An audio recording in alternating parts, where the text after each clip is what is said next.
fired up when I hear that. What can I say?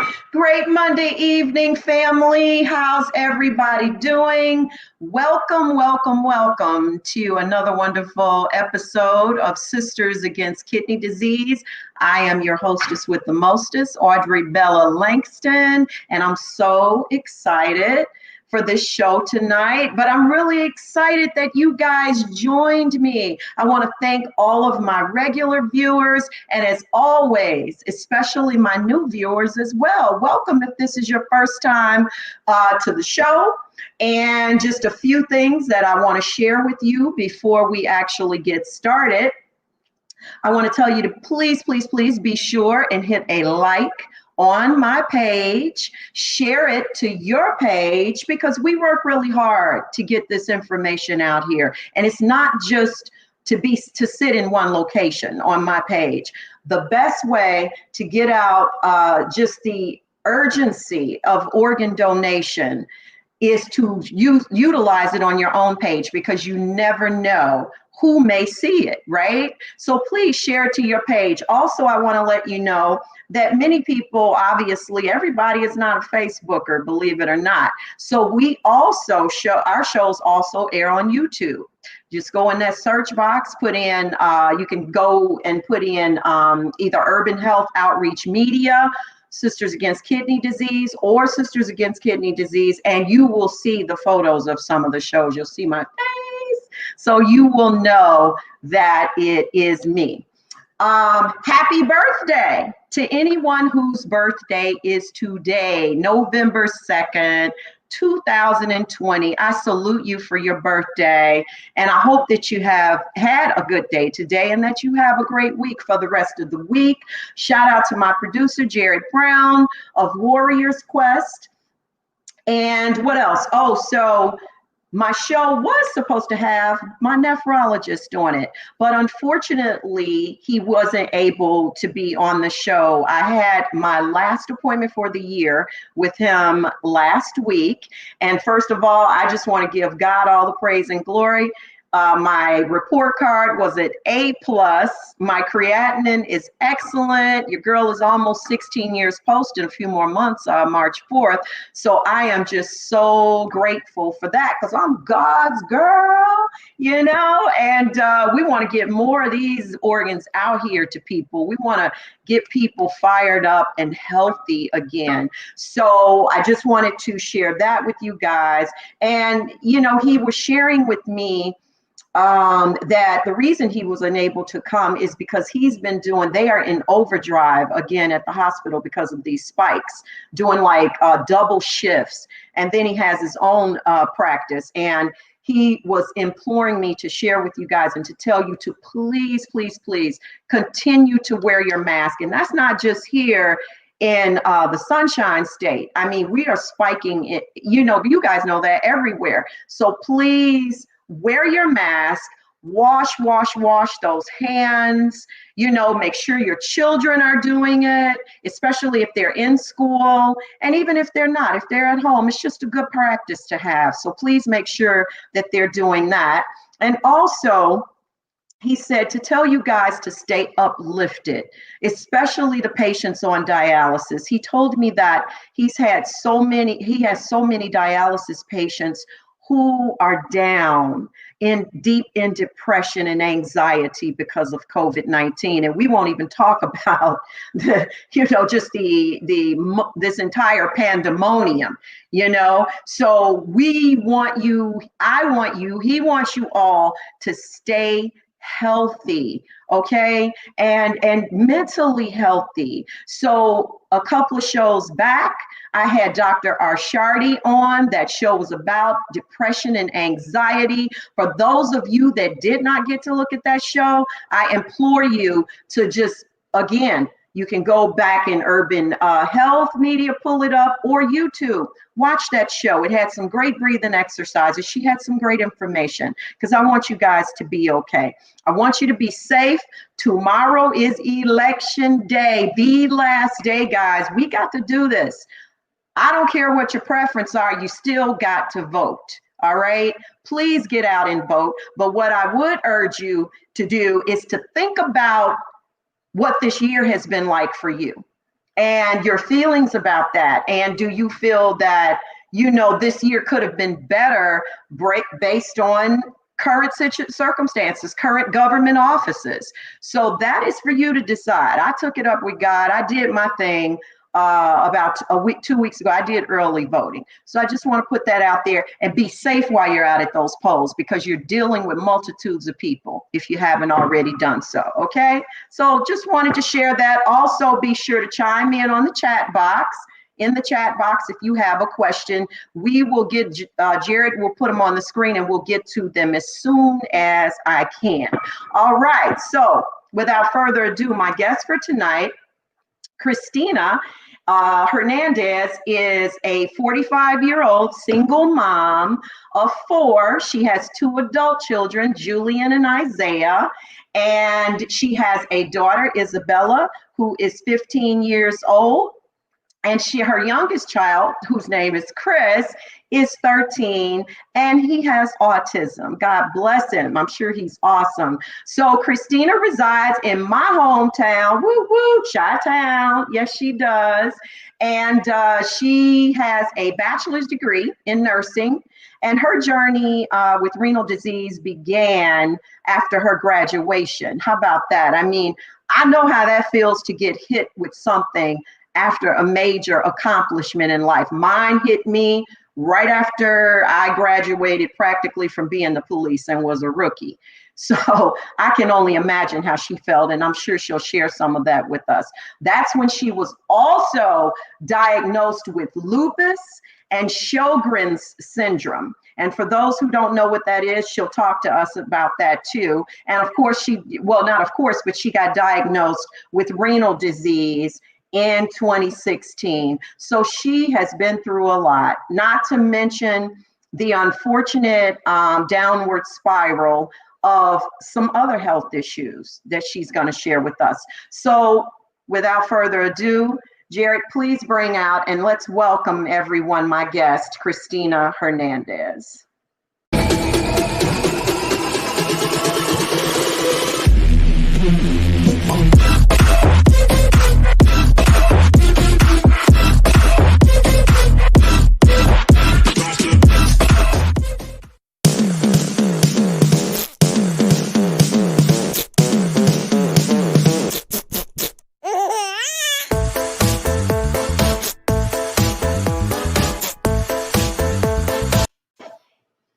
Hey, beautiful. Hi, how are you? I'm good. How are you, honey? Thank you so much for joining us tonight. I'm so excited that and appreciative that you were willing to take the time to come on. I know you got like a full house and you're dealing with the things that you're dealing with. So I'm just going to go right in and ask you to let's start with basically just sharing with everyone how your journey began with your health. And you had a multitude of things going on. So I'm going to let you, explain that in the order to which they transpired. Okay. So in 2012, in March of 2012, to be specific, I graduated nursing school. And like soon after I graduated nursing school, like a few days after, actually, I had just finished, so I was relaxed for the first time. And I started feeling like a lot of pain all over my body, and kind of felt like I was really like exercising really hard, and but I knew I wasn't exercising, so I went and asked my doctor. I said, "Hey, I feel like my muscles are just extremely in like severe pain, and I'm having trouble walking around and getting up." And so he said, "Let's do some tests and we'll see what it shows." So then he did one test, and he says, "You have like markers for like lupus." I was like, lupus. You know, I just finished nursing school. Is this a joke? You know, Right. Yeah. bring it on. Like, what is this about? You know, I'll take whatever way I gotta go. You know, and Yeah. and then they had to do it 3 tests to confirm. So then they confirmed that, and then he said I also have another autoimmunity called Sjogren's syndrome. And while that was happening, my brothers were battling kidney disease at the same time while I was battling my autoimmune. Can I interject you, sweetheart, for 1 minute? Please excuse me. Could you explain to the audience what, because that's not something you hear often. Can you explain what Sjogren's disease is for those that may not know? Yes. So Sjogren's disease is an autoimmune disease that attacks any kind of organ in the body that has a mucous membrane. That includes every organ, because every organ has mucous membrane in the body, right? So it'll affect your eyes more and like your digestive system and your tongue and make everything dry. But it also could affect like your lungs, or a lot of people with Sjogren's have like lung problems. Some people get heart problems. A lot of people have neurological problems. Because anything that produces mucus is going to get attacked by the disease, including like your spinal tract, you know.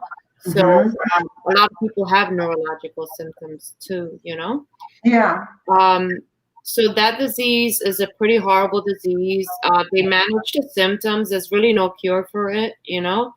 Kind of like lupus, it goes into remission, you know. Yes. I'm lucky it went into remission around 2017. And then fast forward, I was working through all this in severe pain, and then I would go home and I was able to take the stronger pain medicine, you know. And you were you're a nurse, like I did announce that. And were you a hospice nurse at that time, or what type of nursing were you doing? In 2016, like 15 to 16, I had to stop. I had stopped hospital nursing, and I became a hospice nurse and a nurse case manager. So before that, I was a NICU nurse and a high risk mother baby nurse. Okay. So that was my first job. It was at Northwestern, and then I worked at Mount Sinai too.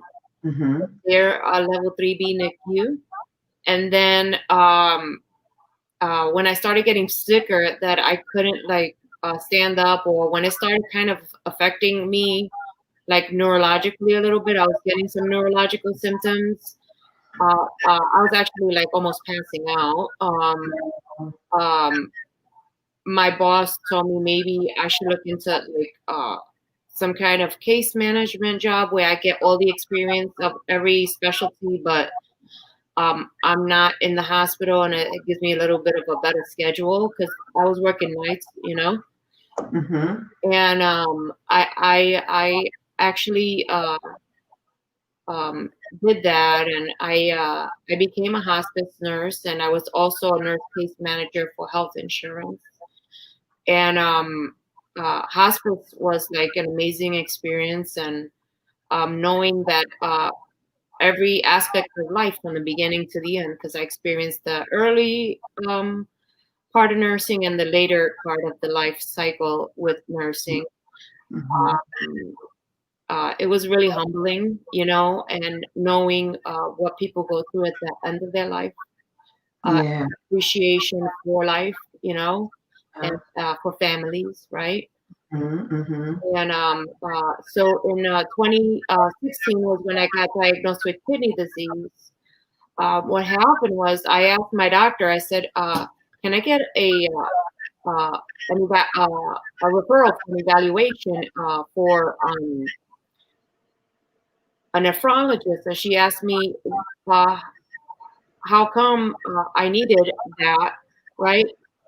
Mm-hmm. And she said that I didn't have any symptoms, my creatinine was good, and I was healthy, even though I had the lupus and the Sjogren's. At that point, it was like getting in remission, so she didn't want to waste my time. But anyway, she gave it to me because I was insisting, and very I'm a self advocate, so I fought for that, and I got it. And my nephrologist said, uh, uh, my nephrologist met me. He went through my family history, and he saw that I had like a really, really deep and strong connection to kidney disease.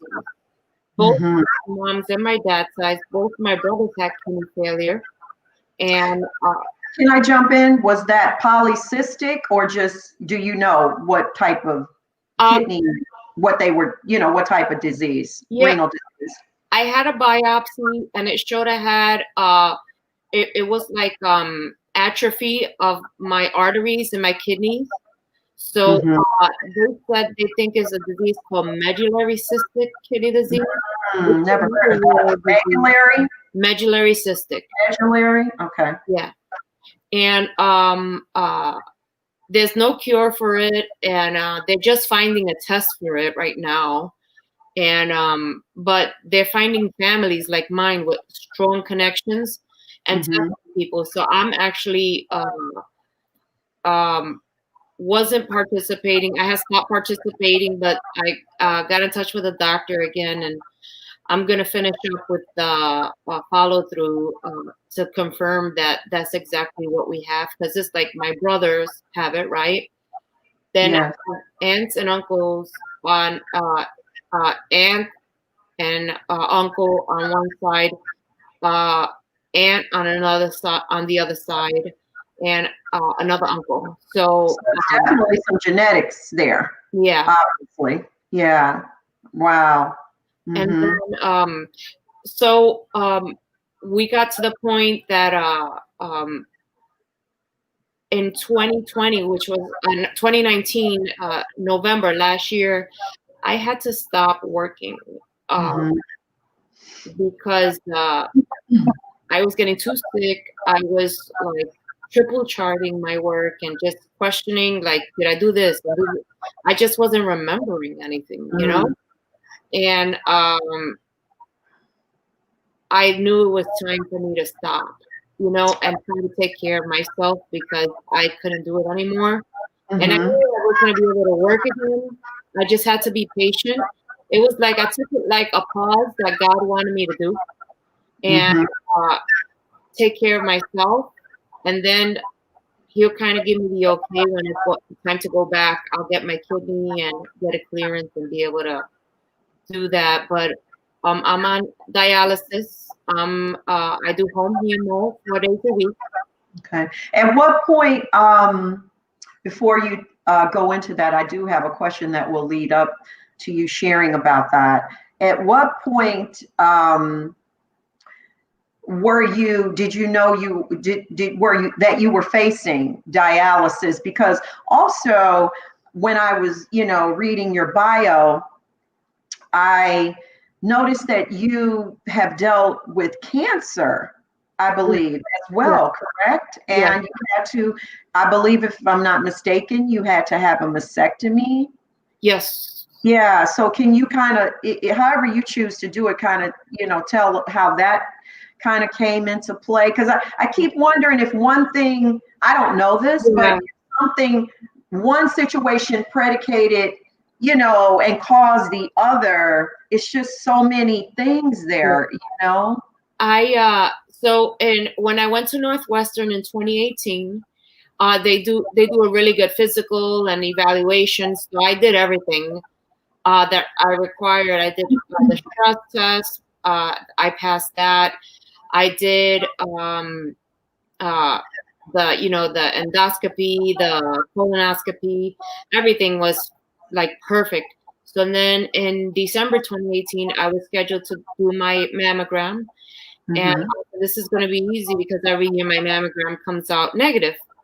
So I did my mammogram, and they looked at it. They called me back in. They said they want to take some more pictures. Then they wanted to do like a little sonogram. And then the radiologist came in and told me, hey, there's a little area there that we see and is a little suspicious. So we want to do the second mammogram and then possibly do a stereotactic mammogram, which is like they put you inside a machine and do a biopsy. So I did that one, and then they told me that I had stage 0 ductal carcinoma in situ on my left breast, and on the right side I had lobular carcinoma in situ and atypical lobular hyperplasia. Mm-hmm. So, at that point, everything got like put on a screeching halt for my kidney. And the doctor said that they can't do a kidney transplant on somebody that already has like cancer in their body. Okay. So, in order to do that, I had to be cancer free. Right. So I went and did, talk to my doctor, to my oncologist that I had, and at Northwestern, and he said that we doing they usually would try to treat it and do just take a little piece out, but even if I had my breast in my body, I wasn't going to be able to do it because they're already like were precancerous and cancerous, Mm-hmm. And so I talked to the doctors. I had them talk to each other, and I scheduled a double mastectomy. That was in March of 2019. Yes. And I did the double mastectomy, and I had the surgery, and I went through quite a bit and a lot of emotions. And Yeah. first I was like thinking that, how you say, I'm sorry, No, you're fine, honey. You're fine. Take uh, your time. just thinking that, I want to live. So, Right. like, who needs boobs when you need life, Yes. And then thinking that my body's not going to be the same, and Right. Right. you're losing Yeah. something to yourself that matters. Mm-hmm. Mm-hmm. It wasn't worth it, so I Oh, did a full mastectomy, and just and desperate. Like, I was so desperate for a kidney transplant that I was like running, trying to do things to get on that list, because I knew that every minute counted. yeah. And in July was when I got finally cleared. In June, I got cleared for my oncology, and Right. I was able to get on the list. So I've been on the list since, and it wasn't. My life has never been easy, so it's Yeah. pretty tough for me. Yeah. And But you're so awesome and strong, Chris. I can see that. And that's a lot to go through, I mean, just one illness, is enough for someone to deal with. But just several and all the different symptoms that come along with it and the side effects and the medication. Man, I love you. I love your spirit. I love your tenacity, your drive. And, you are just the epitome of an amazing woman. And I believe that God has this kidney for you, and He's bringing you through all this for a great reason. And you're a good mom. You know what I mean? So, yeah, guys. So please, that's why I said share this page. We've got to get Christine a kidney. She's gone through a lot and she's so deserving and worthy of it. Yeah, she is brave, Ebony, and beautiful. Amen. I mean, everybody's been chiming in about how awesome you are. I've been watching that. And even still, in my opinion, to be able to come on here on my show and share this story. That's a lot, because I know for me, I get emotional anyway. And so every time I share my story, it's like I'm kind of reliving it. You know what I mean? But in a good way, because God's got me in that place now. And he's going to get you there. And he's going to want you to continue to share your story as well, because there are so many people who aren't that strong. They're not. They're not that strong.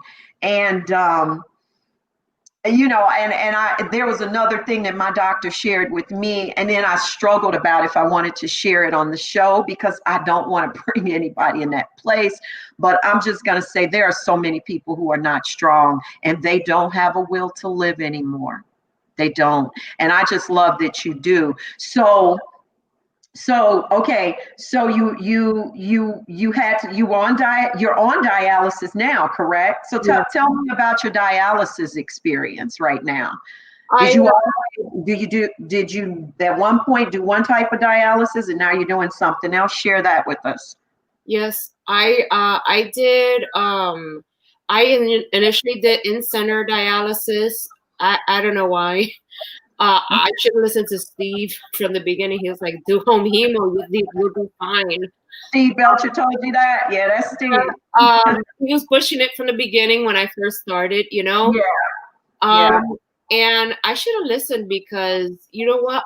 Doing home hemo has kind of empowered me. And it's a good feeling to be empowered, because my schedule is my schedule. And I do dialysis when I want, on the days that I want, as long as I do it the 4 days a week, I'm like, okay. So sometimes I do it at night, sometimes I do it in the morning. Yeah. I do it when I feel like it. And guess what? I'm going on vacation. Well, I'm going to Florida. Right, I know. So this is and by the way, tell everyone why you're coming here. This is not just a little vacation. She's coming here for a reason. Share with everyone why you're coming here. I'm getting evaluated at Tampa General, and I'm hoping to get on their list and maybe find a miracle donor in Tampa, since I love Florida. Girl, listen, you know, I'm an avid. I do too, and I play a big role at TGH. So when I heard that, I was like, "Oh, you coming to the right place." Not to take away from Northwestern. No, it's the bomb, and that's where I had my amazing transplant. But I'm here, and so this is the organization that I'm with, and I see all the amazing things up close and personal that's going on there. So that's why I'm really excited for you. And I've always urged other people waiting on transplants not to just list yourself where you live. You don't have to just stay in, you know, on the list in the state that you live in. You know, you can go to other states and get yourself listed. And so you want to open up every potential opportunity for a donor. And I'm glad that's what you've done. So yay, and so you'll be coming here for the whole eval for that. Yes. How long did TGH tell you roughly that would take as far as the entire process? I don't know yet. Oh, you'll find all that out. Okay. And I'm assuming once I get I'm glad I'm at home hemo too. I got the evaluation, right? And then I'm gonna stay. I don't know if I told you, I'm gonna stay with my family over there. Okay. Yes. Yeah. And I hope to see my family for Thanksgiving. The process to go over there wasn't that hard. I'm the first person in their clinic that's gonna go on vacation like that with the hemo machine. Mm-hmm. I don't know if other people have, but my next venture, I want to go to the Caribbean and see my family. So, nice. Will.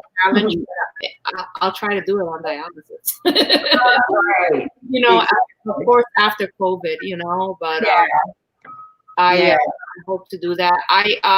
There's challenges to for transplants. So you have to kind of list yourself out there. So I'm north of where I'm at. I'm in Chicago. I'm now south in Florida. I'm in the process of getting a call for Arizona, Mayo Clinic. And then I got an appointment in Maryland. I'm gonna go see Steve. In Maryland in February. So that's great. So yeah, you've got all those avenues open. That's what I'm saying. That's a good thing. Yeah, exactly, Lisa. Mm-hmm. It opens up, like when you do home hemo, it opens up and kind of unlimits your possibilities. So it's good.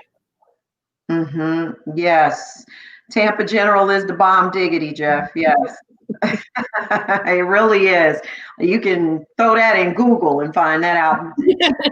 Is number 5 in the number 5 as far as the best transplant center in the it's global. Like I'm sure it's even outside the U.S. I mean, they are making strides that are just amazing, and so I'm just really happy that you will be coming here for that, and I'm keeping my fingers crossed, for that to happen here. So how has your health crisis affected your family, and was there ever a time when you had any potential living donors? So my health has transformed my family. I like that. It's everyone looks at life a whole, even my younger kids, a different way. My little guy went initially before COVID, because I always told him, wash your hands, don't bring germs home. Mommy's not the healthiest, so you don't want to bring a germ home from school. And so he would come in from his school bus and he'll say, I'm not touching the door, Mom. I'm not touching anything. I'll give you a kiss after I wash my hands. Right. So they wash their hands. They ask about everything they eat, about what's good and what's bad for them. My daughter has, and she's only 15. She's done so much research. She says she doesn't know if being genetic, if it's worth having kids. Like that's how she's looking at life, Yeah, we don't want that. Everybody's a nervous wreck, and my son wants me to get my kidney, my little guy, and he tells me, Mom, when you're gonna get your kidney so you can get better, so we can have fun again. And I said, we can have fun, bud. So I try to make the best of it, because life is too short, and I learned that, Right. Yeah. At first I was very nervous, and initially this was before I started dialysis, and I was trying to control everything I couldn't control. Right. And I've told this story before, but I kind of got down on my knees and cried to God because I was so nervous wreck, didn't know what to do.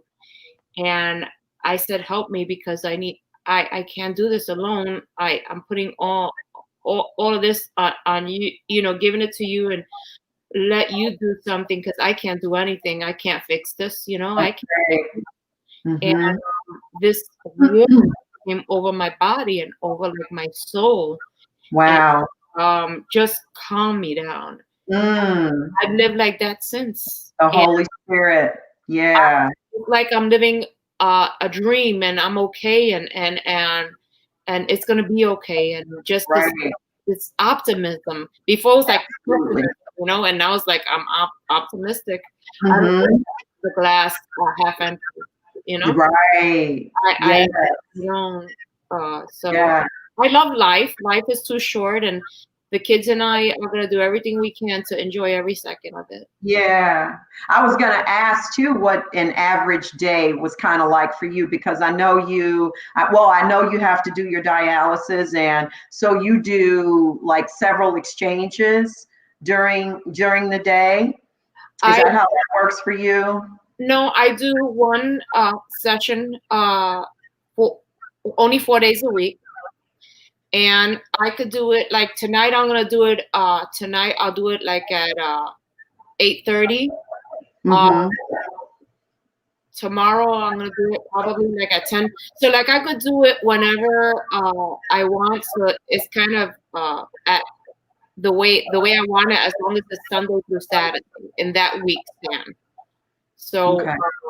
as long as I do it, that 4 days, I'm okay. And Okay. believe it or not, if I miss like one day, I had a third day in between, even though I was in that 4 day span, and I felt like I needed dialysis. Mm-hmm. So like I could feel it. I'm like, okay, I know I need dialysis. I need it. Mm-hmm. Mm-hmm. And it makes Mm-hmm. me feel better. This home hemo is like amazing. It makes you feel better, and uh it helped me even get more energy. Yes. I gained some weight. It's like the Mhm. best thing that Yeah, ever. because you had lost, I think you told me you had lost a whole lot. You had lost quite a bit of weight during this whole Oh, journey. I was like all bones. I literally looked like I was at the end of my life. Wow. Yeah. My mom saw me. She was just taken back and started crying when she saw me. She couldn't believe Mhm. how emaciated I looked. I was Mhm. all bones. And I started the hemodialysis. And once I started home hemo, I started gaining weight like really fast. So Yeah. I felt better. I'm around my kids, and they bring Mhm. snacks into the dialysis room, and they hang out with me sometimes if I do it later when they're not in school, or sometimes Mhm. it's during the day. Bella will come down with me and sit on her computer while in school while I do dialysis, just hang out. Mhm. So So what do you do? Would you say, like, if someone were to ask you, what do you do to really keep yourself uplifted through this whole situation, because you're still in a stage of course, waiting. Not to mention, I'm sure there must be a little bit of uncomfortability for you with regard to COVID being out here, because we know you have to stay healthy. So, and this is something we're all feeling a little anxious about. So, what do you do to keep yourself basically uplifted, even if it's through music, or do you have some particular little hobbies at home, or what? I go to church and God, and uh, I I'm like a little kid with Christmas. Sunday can't come fast enough. I love it. Yeah. That word, right? Yeah, it's like I'm like every Sunday I look forward to Sundays, and it's like, oh my God, I can't wait till Sunday. And then I join the group. So in church of Yes. mothers with kids with autism, believe it or not. So well, kids with special needs, and uh, they're a great group, and just Hmm. um, my kids and I, we play games. They like for me to chase them around the house like I'm a monster. Or Is that what sometimes you all did for Halloween too? yeah. My puppy, he's 10 pounds. If he comes near you and like kisses you, you're out of the game. So Oh. we send them to each other like, hey, go kiss Bella. Oh, go kiss Bella. But we find silly things to do, and it's so fun. Oh yeah. And then Yeah. sometimes we'll go on like for car rides with the windows closed. Mhm. But just to get out the house, and or we'll walk around early in the morning when there's nobody out, and just go for walks and you know. Mhm. Mhm. So So Debbie's saying there's also a transplant program at Largo Medical Center Yeah, which is 30 minutes from TGH, and they've been doing kidneys and heart transplants, that of course, and hearts. Yeah, we never know, right, Debbie, what God has in store for us. So that's all. That is also another option. They are a newer transplant center, but I hear so far that they're, doing well, with their transplants. Jared, could you put up were there any other questions that you may have, or even the comments, because I want Chrissy to be encouraged, and I want her to see what everyone is, all these wonderful things that are being said. Jonathan said, "Hey, John, I had more energy on home hemo. Yeah, I walked and rode my bike for miles. Yeah, I agree, Jonathan. When I chose PD, and it wasn't because it was more, my situation was more so because the first treatment for dialysis, which would have been the very first treatment, the nurse infiltrated my vein, and that was excruciating. I said, you ain't never putting that thing in my arm again. So I felt so much better. I mean, I just knew it was good for me. Hi, Angela. How are you? Hi. And Jared, was there one from Michelle Oglesby? Put up something. Also, Jax Cooper. Oh, Joy. Okay, this is a very dear friend of mine, Chris. She said, I'm thanking God in advance for bringing complete healing and restoration to your body and to every aspect of your life and family. She's so poetic. Thanks, Joy. Thank you. I saw my brother pop on here for a minute under Jax Cooper, and he was saying something to uplift you as well. Hey, Lisa, done what she did well on hemo. She had 3 siblings that did it at home, PD and hemo. Yeah, and also Debbie, the one who was telling you about about Largo Medical Center. Debbie's a retired nurse from GH as well. And Debbie is a kidney recipient pretty much right at 10 years, or made her 10th year that she got at TGH. And she's also my partner at TGH. We would go around and see the transplant floors there are 7, 8, and 9. And we would see every single transplant recipient or just someone in there dealing with issues every Tuesday. That was our baby, and we miss it too, don't we, Debbie? Because we can't go in the hospital, so yeah, but I'm gonna sneak in there and see you when you have yours. But yeah, so let me see, here's what else I wanted to ask you. Thanks, Jeff. You really putting the word out here. We appreciate it. Yeah, hit that share button.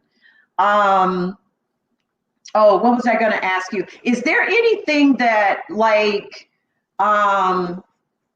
did not ask you that you would like to share, or as I like to always kind of, yeah, congrats. She's 10 years, November 17th. That good advice, the best advice that you would give to anybody else, because you are definitely somebody who I would listen to because of everything that you have persevered through so far. You know what I mean? There's just such mad respect again and admiration there for that. So that's a teaching. You're like a teacher of this as far as I'm concerned. I would say for those people first starting, getting near that end stage renal disease, you want to be proactive instead of reactive. So you have to ask the questions to the doctor and be kind of in charge and have your plan ahead of what you want. Right. Don't let them tell you what they think is good for you. You know what's good for you. That's right. What's good for you. Do your research. If you're 17 GFR, and see which one you know is the one that you're gonna want, which modality. Look at there's even different types of fistulas you could get if you're going to do hemo. Or if you're going to do PD, look at PD. Ask the doctor questions. Find out about the surgery. Find out about which one has like what side effects and which ones outweigh which one is going to be the best for you. And, Right. and then come to an educated decision, because you don't want to be, you know, with a chest catheter, if you could avoid it and just get your catheter in, you know. Mm-hmm, And mm-hmm. that's the best thing, you know. That way, you even though you know that you're getting towards that end stage, you still have control of your life and the choices you make. Don't let people make choices for you. It'll make you feel a lot better. It'll make you feel empowered. And Mm-hmm. those patients that are doing hemodialysis and think they could do home hemo, I would recommend trying to do home hemo and telling them you want home hemo, because guess what? When you do home hemo, especially now with COVID, you have less risk for COVID infection. There's people waiting at my dialysis center, waiting online to get in the home hemo program, because so many people are flocking to it right now. Yeah. So if you got a chance where you're at to get on the home hemo and you qualify and you can do it at home safely, Mm-hmm. I would do it, you know. Mm-hmm, mm-hmm. Yeah, that Jonathan had a good point. Like he said, start advocating before, dialysis. And yeah, she definitely beats everything in her path. Now, I will ask this before I close out. Do you feel that being a nurse I can't help but wonder, like let's say if I were to put myself in your position, I was not as educated, of course, on kidney disease like I am now. I mean, I really feel like, not tooting a horn, but man, I know so much about it. Girlfriend, who was that told me you should go back, you should go to medical school. I was like, and finish when I'm 75? I don't think so. I'm good. But my grandmother died from kidney disease and was on dialysis for 10 years. So I learned a lot then because I loved her so much, and I wanted to know what she was going through. However, I was new in my career with a very busy life. I too was a single parent. And that was a heck of a job I had, as a cop in Chicago. And so being a mom and juggling all of that and then finding out about getting sick, the first thing I wanted to do out the starting gate was start to learn about it, because my idea was, I was like, it's like you said, you went to God, and I just felt this peace. After going through the why me, the anger stage, you're still going to go through those stages most of the time. I don't think anybody sits there and after the doctor gives this terrible diagnosis and just goes, oh yeah, all right, okay, I'm good. It's going to do what it do. You're like, what? You're going through all of it. I mean, your mind is just racing. I know I couldn't stop crying, and so, but I knew that the best thing that I could do for myself and my kids was to educate myself on it. Everything I was reading, and I got very involved with NKFI, National Kidney Foundation of Illinois, which I know Regina. Yeah.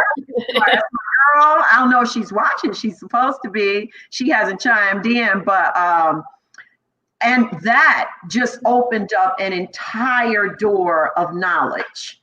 Where I was speaking at transplant seminars for them. I mean, so do you feel that being a nurse and knowing, in the medical field and knowing so much was helpful to you? What was a feather in the hat to really learn more about the things that you were dealing with?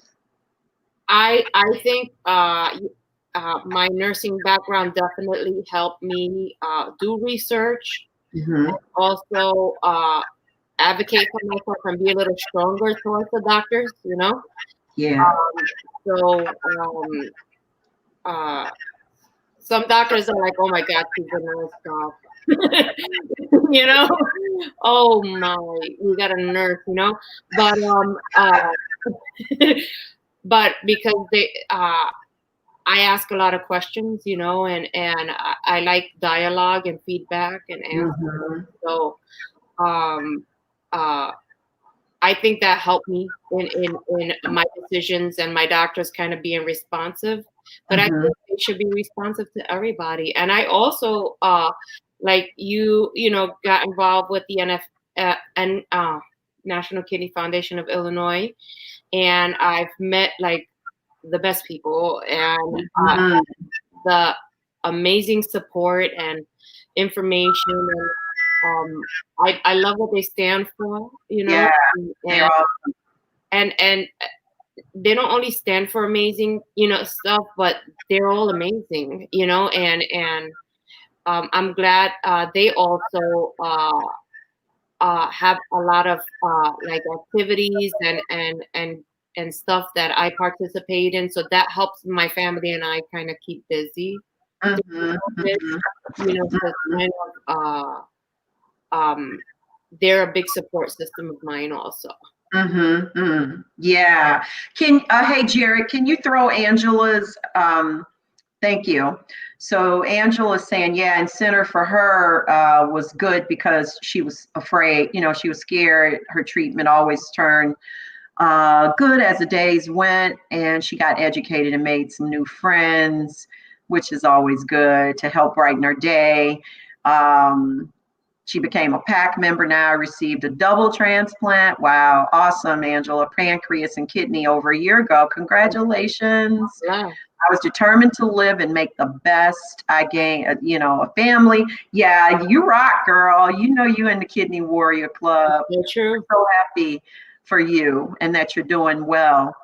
And so, yeah, well, you know what, Chrissy, you're you're gonna get this kidney, okay? I Thank feel you, it in the Bella. spirit, and I am just so happy to have met you. I am so happy that you will be coming here, and please let me know because we can safely meet in public, even Yeah. if with our mask on. I want to, you know, show you some elbow Yeah. love. Yeah.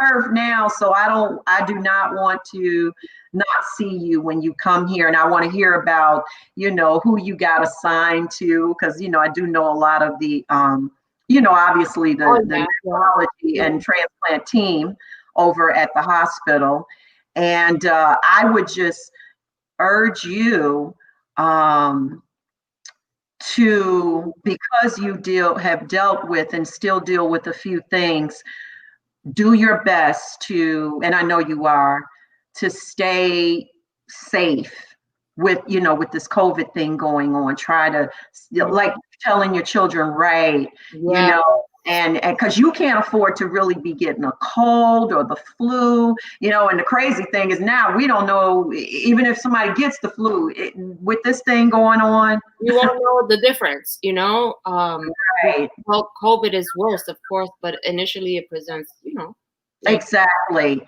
Limit your visitors in your home, because we've got to keep you healthy so that you can get this kidney, right? We yeah, don't want anything to delay that list because they will have to go over, you know, skip yeah, over you. You know, that was drilled in me when I finally hit the list and they said, hey, but I ended up having a living donor, but they were still stay healthy, stay healthy. And it was like, anybody go, I was like, yeah, you got to go. You got to get away yeah, from me. I yeah, love you, but you know, and people understand. They yeah. understand that. You know, they do. They do. So we just want to tell you again how much we love you. We are in your You guys corner. too. Thank I you. am praying for you. I will have my friends, my prayer team at church praying for you. Girl, listen, we pray warriors, baby. You about to have some people praying for Thank you. you. Thank you Okay. so much. And so you take care of yourself. Thank you so much for coming and sharing your story. I know that's not always easy But I really appreciate it from the bottom of my heart that you took the time to do that. And yeah, like I said, please keep up to me posted, and I will post it on my page updates with regard to what's going on with you. Okay. And you have a blessed night. And I always pick out a scripture at the end of my show that reminds me of the person, who's been on my show. And normally I wait until I, excuse you from the show. But the script, I'm going to go on and share it while you're on here. The scripture that I picked out for you was Jeremiah chapter 17, verse 14, which is, "Heal me, Lord, and I will be healed. Save me, and I will be saved, for you are the one that I praise. I will restore you to health," he says, "and heal your wounds, declares the Lord." Amen. Amen. Amen. God bless you. God bless you, sweetheart. You have a blessed night, okay? Okay. God bless you. God bless you, Lisa. I love you. Bye. Bye, Chrissy. Bye, Jeff. Thank Wow. Oh my God. Is she not an amazing spirit? Yeah, Lisa. Psalms 34, 37, 27. We could go all night long with the best and greatest scriptures. Thank you guys so much for joining. And again, it's not too late. Please share Chris's story to your page. I really try to tell people, you never know when you're going to be in need. We really don't. And one line my grandmother used to say is, you may not be sick now, everything may be going great, which is a beautiful thing, but just keep living, is what she said. And I used to hear her say that multitudes of times growing up. Didn't know. I'm like, what is grandma talking about? I know what she's talking about.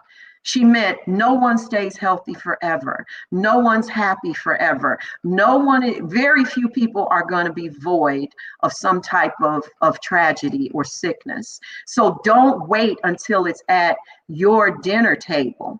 Do something about it. And this is not just sharing about Chris's story, but even for your own self, those and your family members. This is something that's affecting African American people, Hispanic, Latinos, like 99 headed north. And it's time to try to do something about this. And God has blessed us with everything we need to almost to give someone else. So it's no excuse.